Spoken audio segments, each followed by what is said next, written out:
Savez-vous ce qu'est le vin cuit? Si vous habitez en terre fribourgeoise, certainement. Si vous habitez plus loin, peut-être pas. Et je vais vous l'expliquer. Bienvenue sur notre chaîne Cuisine pratique pour les non-voyants. J'espère que vous allez bien et nous, tout va bien. Nous sommes vraiment heureux de vous retrouver pour cette nouvelle recette et nous allons préparer un flan pâtissier au vin cuit. Si vous ne pouvez pas vous procurer de vin cuit, ça n'est pas grave, je vous donne une alternative. Nous allons donc passer déjà aux ingrédients et je vous donnerai l'alternative ensuite. Voilà, il faudra 5 décis de crème entière, donc crème à 35%, 3 œufs, la petite pincée de sel, 1 décilitre de vin cuit et 4 cuillères à soupe de sucre de canne. Voilà, plus 2 cuillères à soupe bien bombées de maïzena. C'est donc une recette qui ne contient pas de gluten du tout, comme d'habitude. Voilà, on va commencer.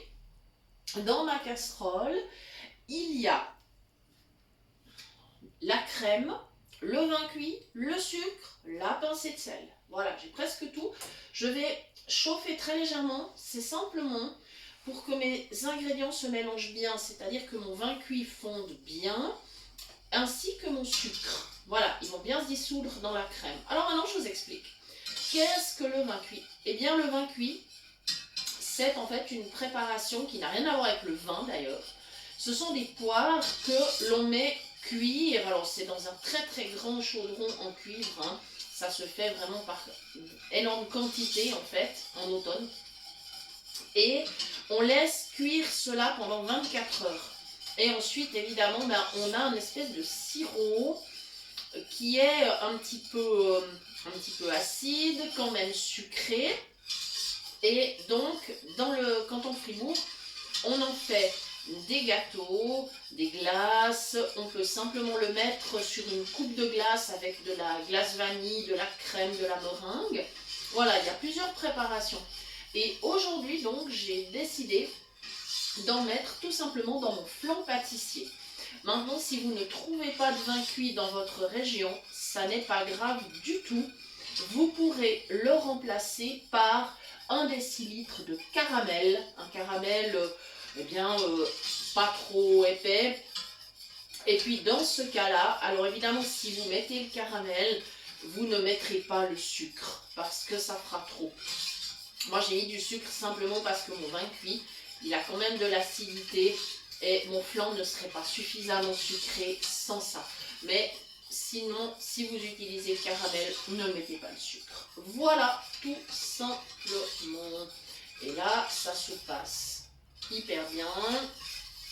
Mes ingrédients se mélangent. C'est formidable et ça sent très très bon. Je vous souhaite vraiment d'avoir la possibilité de goûter un jour le vin cuit, c'est vraiment quelque chose de formidable. On l'utilise aussi d'ailleurs dans la célèbre moutarde de Bénichon. Alors ça, c'est encore toute une histoire. La moutarde de Bénichon, c'est quelque chose que l'on met sur les tartines. Et en fait, on la prépare à base de vin cuit. Et puis évidemment, il entre dans la composition du vin blanc, de la farine de moutarde, un petit peu de farine, de l'eau évidemment, et puis ensuite des épices telles que de l'anis étoilé, de la cannelle. Voilà, c'est une recette qui est assez particulière. Les personnes qui ne sont pas habituées depuis petite n'aiment pas forcément, mais nous on aime beaucoup ça. Et on peut la mettre sur des tartines beurrées justement à la place de la confiture. Et il y a une saison bien particulière pour déguster justement cette fameuse moutarde de Bénichon.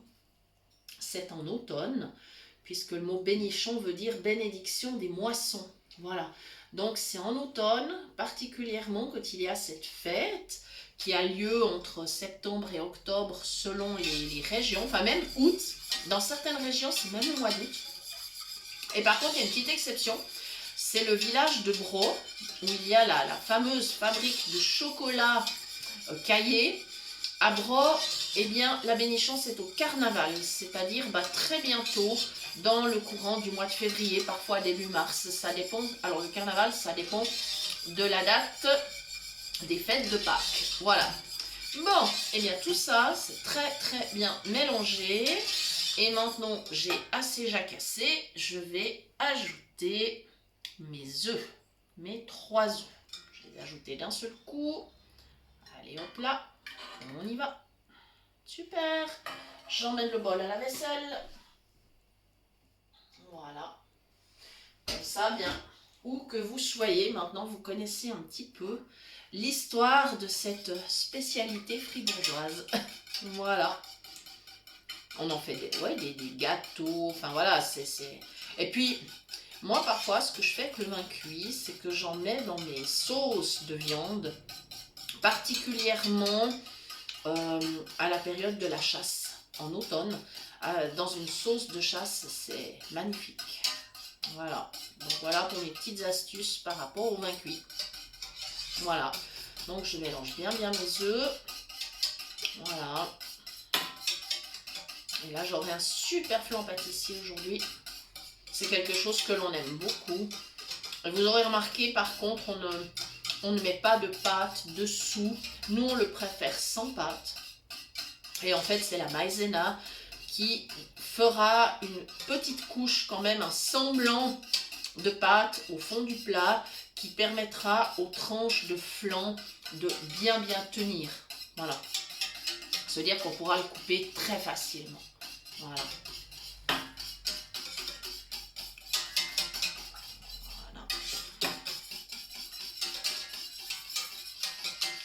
Comme ceci. Alors, vous pouvez me dire en commentaire si éventuellement vous avez déjà dégusté du vin cuit, puis sous quelle forme. Ça m'intéresserait bien de le savoir. Et dites-moi s'il existe un équivalent dans la région où vous habitez. C'est peut-être possible. Ça s'appelle sans doute différemment. Mais il est probable, peut-être, que ça puisse exister. J'aimerais bien le savoir, je suis curieuse. Voilà, j'ajoute ma maïzena. Voilà, donc je vous rappelle qu'on en a mis 2 cuillères à soupe bien bombées. Alors c'est parti, je verse délicatement parce que j'ai pas envie que ça gicle de partout. Parce qu'après on en a plein les vêtements, c'est pas génial. Voilà, et mon bol part à la vaisselle. Voilà, comme ceci. Maintenant, je mélange. Et après, je n'ai plus qu'à verser dans mon plat anti-adhésif. Et je vais cuire au four à 200 degrés environ 30 minutes. En 30, 35, il faut contrôler. Comme toujours, il faut contrôler, c'est ce que je vous dis chaque fois. Ça dépend du four, ça dépend du moule utilisé, s'il conduit bien la chaleur ou pas. Donc, je vous conseille vraiment de contrôler au fur et à mesure si votre flan est cuit. Voilà, tout simplement, là on y est presque. Voilà, on va pouvoir le mettre au four sans tarder. Et je vous remercie beaucoup d'avoir suivi la recette. Je vous rappelle que désormais, vous nous retrouvez également sur Facebook. La page porte le même nom que la chaîne, Cuisine pratique pour les non-voyants. C'est avec plaisir que nous vous accueillons sur cette page. Il y a des petits plus, des lives, des infos sur la nutrition, la diététique. Et donc, ce sont les petits plus. Vous pouvez évidemment, bien sûr, interagir avec nous. Vous pouvez venir proposer vos recettes, vos idées, vos suggestions. On sera vraiment heureux de partager tout ça avec vous. Et je vous rappelle évidemment que vous pouvez toujours nous écrire sur l'adresse mail de la chaîne cuisinepratique@mail.ch pour toute demande de recette ou si vous souhaitez recevoir les liens des prochaines vidéos.